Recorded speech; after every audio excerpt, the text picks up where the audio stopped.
Khusus di video ini kita nggak ngebahas apapun, kita nikmatin aja apa isinya. Karena aku nggak cuman bahas tentang geopolitik, ekonomi, di situ ada subnisku tentang psikologi sih.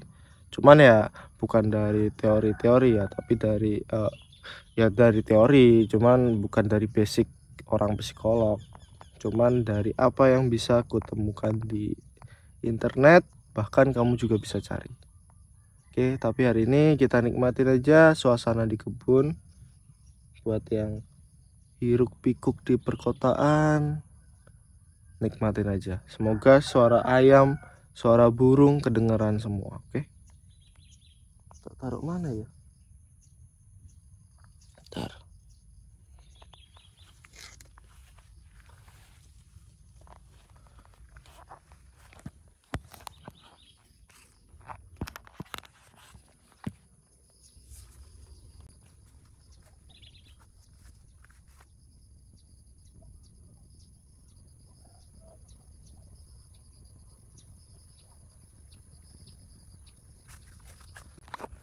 Kok malah nggak ada suara burung? Tadi ada loh bunyi loh. Nah, tuh ayam bunyi lagi tuh. Kayaknya emang aku harus ngomong deh.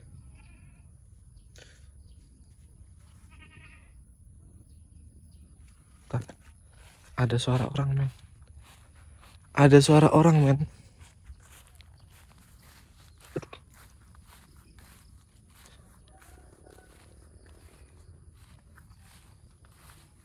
Kalau kamu pengen lihat,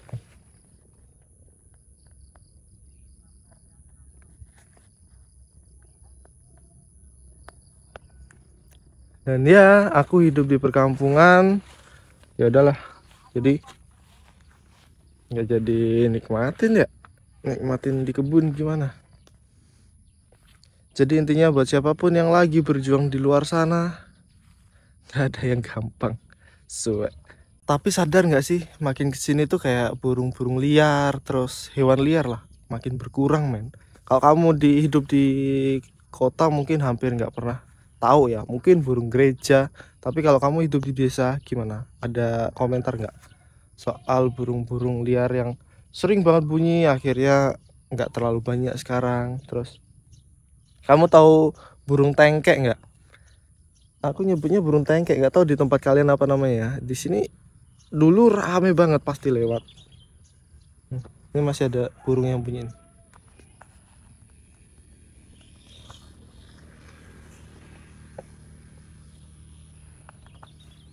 Tapi kenapa aku bikin video ini? Video ini aku buat sebenarnya bukan gimana-gimana sih. Biar kita walaupun kita di kampung, kita jangan lihat Jakarta sentris lah. Di kampung kita bisa manfaatin apapun itu.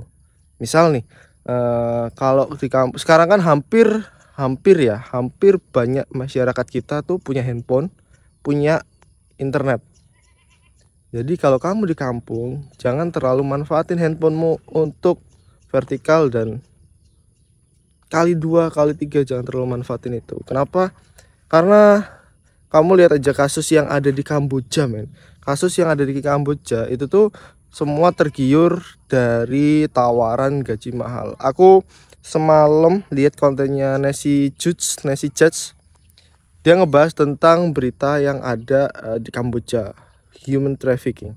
Jadi ada salah satu orang pemuda dari Bekasi itu dapat tawaran pekerjaan. Tadinya dia udah kerja sih di salah satu hotel berbintang di Jakarta. Terus dia kenal sama 2 wanita asal PIK ya. Terus habis itu ngobrol lah mereka, dan si pria ini, pemuda ini dapat tawaran pekerjaan yang oke. Pekerjaannya di mana? Pekerjaannya di Thailand. Oke, garis bawain di Thailand. Nah, habis itu pemuda ini minta izin lah sama orang tua, bla bla bla bla bla bla.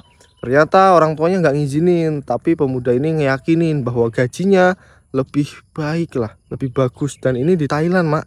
Nggak yang gimana kan, yang dikhawatirkan itu di Kamboja, dan ini di Thailand, mak. Nah, oke, akhirnya berangkatlah pemuda ini tuh ketika sampai sana masih sempet ngubungin mamanya. masih sempat ngubungi mamanya, ngasih kabar bahwa udah sampai sana, bye-bye aja dan mama nggak usah banyak pikiran.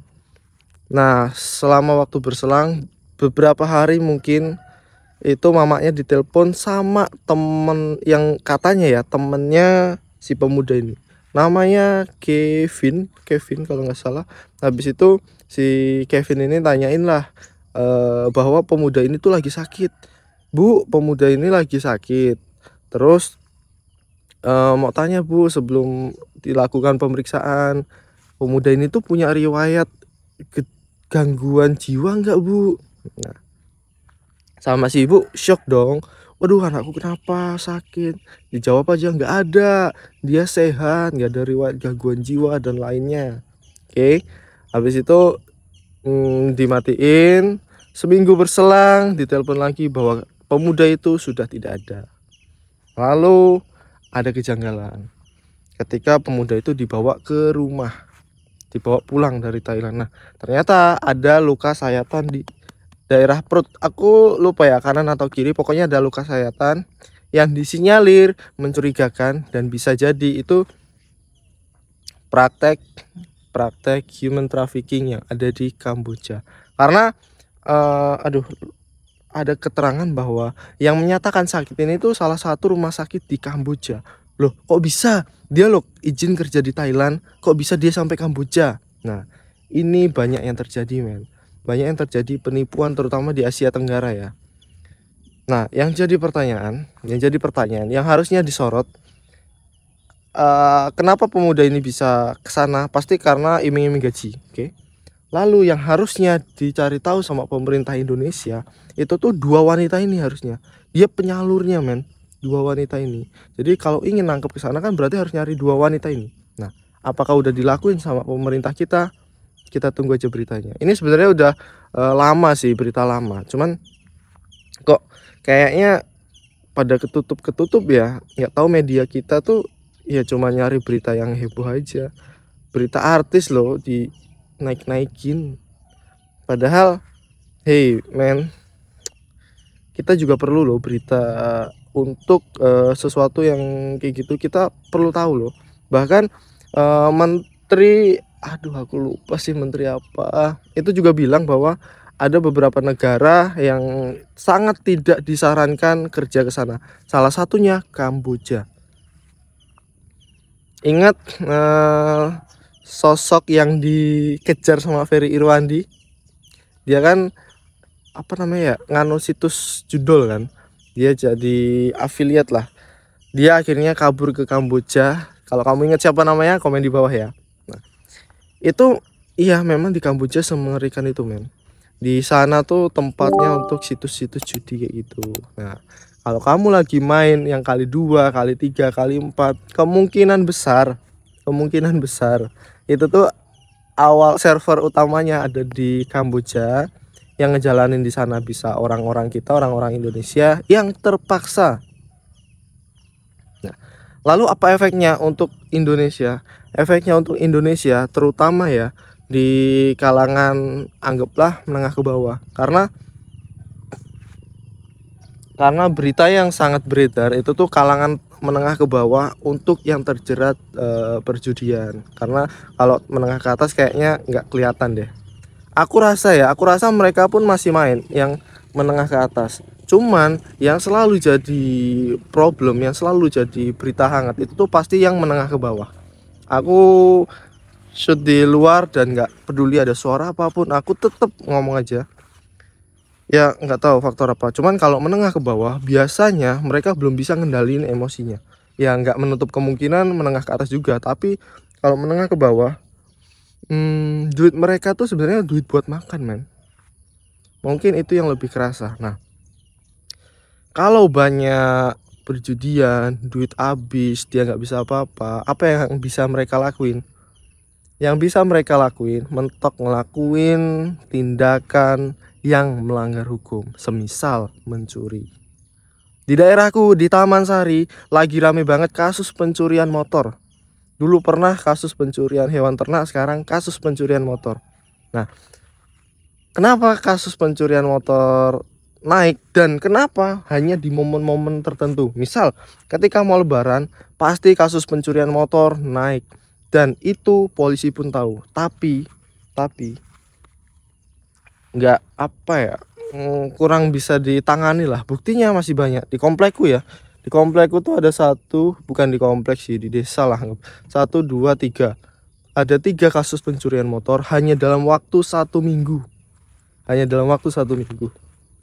Gimana? Ada yang tempatku kena itu di depan rumah, setelah dicuci diambil. Habis itu ada juga yang lagi ditinggal reuni, men. Rumahnya digembok, ditutup semua, dibobol rumahnya, diambil motornya. Ada juga sama kasusnya. Bahkan kalau yang terakhir ini rumahnya tuh pageran, men. Rumah pageran, terus apa namanya, rumah kosong digembok, masih bisa dibongkar. Nah, yang harusnya polisi lakuin itu tuh kan ngamanin masyarakat nih. Kalau tentara kan ngamanin negara dari ancaman luar. Kalau polisi kan yang ada di dalam nih. Nah, apa yang harus dilakuin polisi terutama di pedesaan lah? Ya mungkin lebih rajin aja siang dan malam, terserah lah, ganti ganti shift untuk keliling. Kan kalau kalian kurang juga, kalian bisa open recruitment lebih banyak personilnya kan. Terus apa dampaknya? Dampaknya ke perekonomian masyarakat. Masyarakat yang tadinya masih punya alat untuk membantu mereka bekerja, dengan kehilangan sesuatu itu, mereka mau nggak mau bisa aja kehilangan pekerjaannya. Terus yang tadinya misal jualan pakainya cuma 1 kendaraan, terus kemana-mana bisanya pakai itu, mereka bisa aja kehilangan pekerjaannya. Efeknya apa? Efeknya UMKM makin tutup. Terus satu keluarga makin kena kemiskinan. Terus berlanjut. Masyarakat Indonesia nggak akan bisa kemana-mana. Dari satu efek kecil bisa ngefek ke hal-hal besar. Dan aku rasa dan aku takut kalau sampai terjadi kayak 1998, jangan sampai warga-warga kita jadi penjara. Nah, tapi ya balik lagi. Coba aku tanya deh, pendapatmu gimana soal apa yang terjadi? Apakah tempatmu masih banyak nggak sih kasus pencurian? Dan itu satu kasus itu berefek loh, men.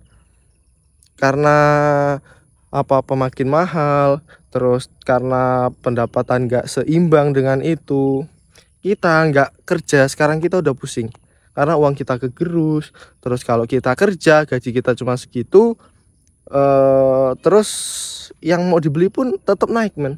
Misal di kontenku sebelumnya aku ngebahas tentang ketika gajimu bisa naik 5%, mungkin harga makananmu udah naik 20%, 30%.